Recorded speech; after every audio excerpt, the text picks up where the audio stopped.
Good morning student, welcome to online classes of Shivam Sankalp public school. आज हम class 7 subject science nutrition in plants का part 2 पढ़ेंगे। इससे पहले हमने पढ़ा था ऑटोट्रॉफिक न्यूट्रिशन के बारे में, किस तरीके से पौधे अपना भोजन स्वयं बनाते हैं, यानी उनको हम किस तरीके से ऑटोट्रॉफ्स कह सकते हैं।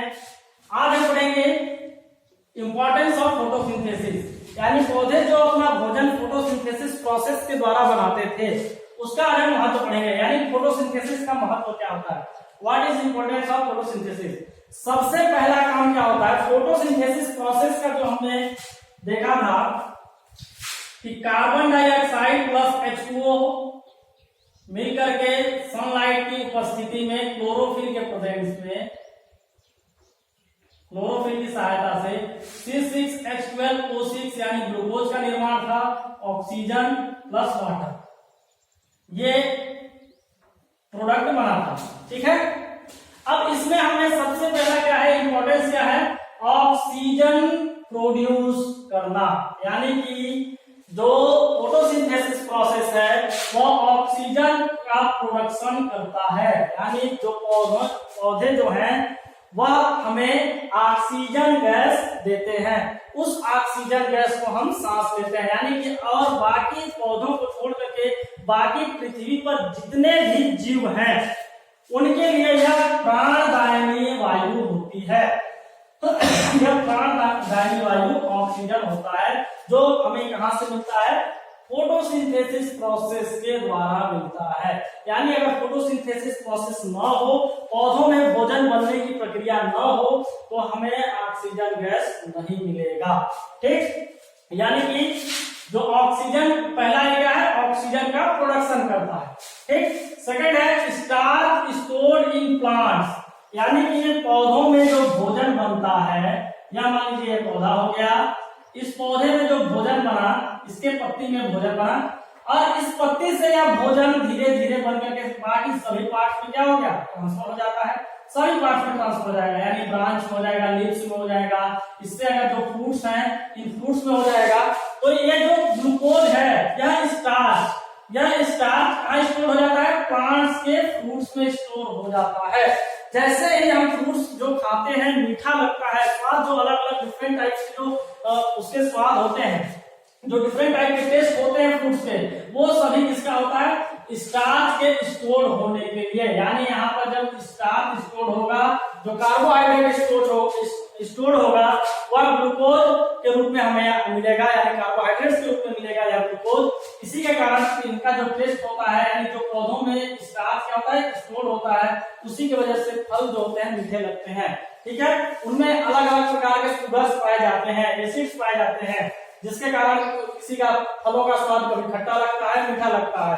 फलों में एक शुगर पाया जाता है जिसको फ्रुक्टोज कहते हैं, यानी यह शुगर जो होता है वो सभी मीठे फलों में, फलों का जो मीठा स्वाद होता है इस फ्रुक्टोज शुगर के कारण ही होता है। इस फ्रुक्टोज शुगर के कारण ही फल जो होते हैं वो स्वाद में मीठे लगते हैं।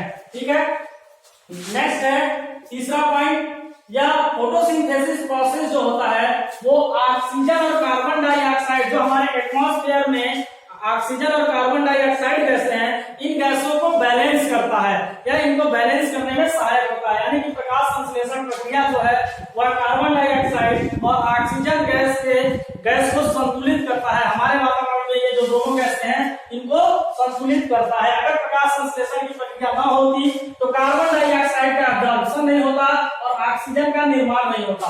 ये एब्जॉर्ब होता है तो हमारे वातावरण में जितने कार्बन डाइऑक्साइड की मात्रा बढ़ रही है, उस कार्बन डाइऑक्साइड का एब्जॉर्ब या फोटोसिंथेसिस प्रोसेस के द्वारा पौधे करते हैं और ऑक्सीजन का निर्माण करते हैं।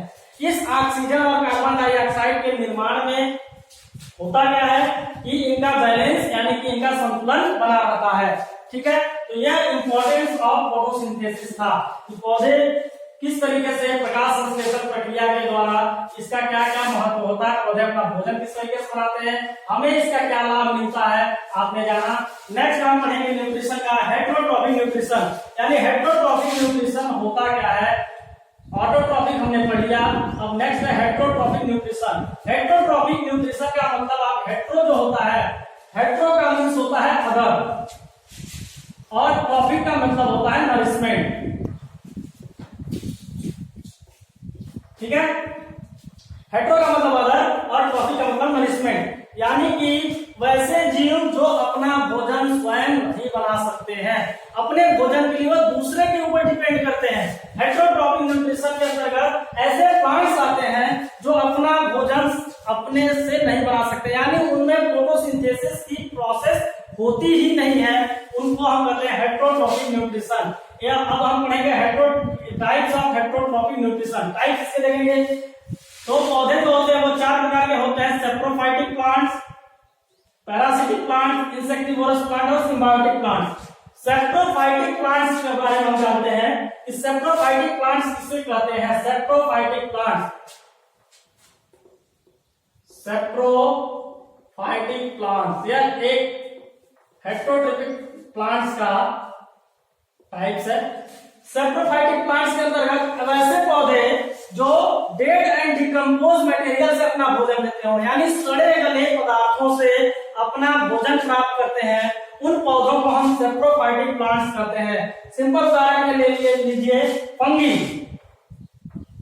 फंगी जो होता है कवक, ये डेड एंड डिकम्पोज मटेरियल से अपना भोजन लेता है, यानी फंगस को हम प्लांट्स के वर्ग में है, इसको हम प्लांट्स कहते हैं। ध्यान दीजिएगा, जैसे कि ये मान लीजिए जंगल में कोई पेड़ गिर गया है, बरसात के मौसम में इसमें बारिश हुई, ये पौधा क्या हो गया, सड़ गया। ठीक है, अब इस पर आप देखेंगे कि सफेद सफेद जो होते हैं फफूंद लग जाते हैं। ठीक है, ये सफेद सफेद फफूंद लगने का कारण जो होता है, जैसे हम इसको रेड से डिनोट कर दे रहे हैं, ये जो लगे हुए हैं सफेद सफेद फफूंद लग जाते हैं। या आप देखते हैं कि बरसात के मौसम में हम चमड़े का जो सूज होता है उस सूज को रख देते हैं, तो वो भी क्या होता है, पानी में भीगेगा तो उसपे भी फफूंद लग जाते हैं। अचार जो हमारा होता है उसमें भी फफूंद लग जाते हैं, तो वो सभी क्या है, फंगस लग जाते हैं। ये सभी क्या है, फंगस है। इन सभी प्लांट्स को, ऐसे प्लांट्स को किस न्यूट्रिशन के अंदर रखा गया है, सेप्रोफाइटिक प्लांट्स के अंतर्गत रखा गया है। ये सभी प्लांट्स जो होते हैं ये डेड और डिकम्पोज मटेरियल से अपना भोजन प्राप्त करते हैं। एग्जाम्पल इसका हो जाएगा फंगी। ठीक है, नेक्स्ट हम देखेंगे पैरासिटिक प्लांट्स।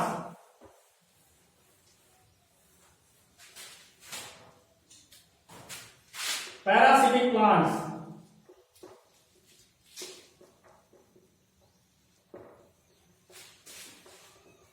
पैरासिटिक प्लांट्स के अंतर्गत ऐसे पौधे आते हैं जो अपने भोजन के लिए दूसरे पौधों पर आश्रित होते हैं। ठीक है, इसके बारे में हमने थोड़ा सा पहले वीडियो में चर्चा किया था। पैरासिटिक प्लांट्स के अंतर्गत ऐसे पौधे आते हैं जो अपने भोजन के लिए दूसरे पौधों पर आश्रित होते हैं। जैसे हमने बताया था कसकटा यानी अमरबेल, रेफ्लेसिया, ये सारे ऐसे पौधे हैं जो टोटली डिपेंड करते हैं दूसरे पौधों पर। ठीक है, मान लीजिए यह एक प्लांट्स है, इस प्लांट्स पर ये किस तरीके से पैरासिटिक प्लांट्स जो होते हैं, यह एक परजीवी पौधे होते हैं। जैसे ही कसकटा जो होता है वो टोटल स्टेम प्लांट होता है, इसका तना होता है, इसका कोई लीव्स नहीं होता, कोई जड़ नहीं होता है। ठीक है, सिर्फ और सिर्फ स्टेम होते हैं। तो इस तरीके से वह इस पर आएगा और धीरे धीरे अपना ये जाल क्या कर लेगा, बड़ा करता जाएगा। ठीक है, यानी कि यह पूर्ण रूप से जो होगा इस पौधे पर अपना आश्रय बना लेगा और इस पौधे को भी इन्फेक्ट करेगा और अपने आप को न्यूट्रिशन प्रदान करेगा। यानी जो कसकटा है इसी को हम बोलते हैं, ये पैरासाइट्स के रूप में इस पर मौजूद रहता है, इसीलिए इसको पैरासिटिक प्लांट्स कहते हैं। ठीक है, नेक्स्ट हम देखेंगे इंसेक्टिवोरस प्लांट्स। इंसेक्टिवोरस प्लांट्स के अंतर्गत इंसेक्टिवोरस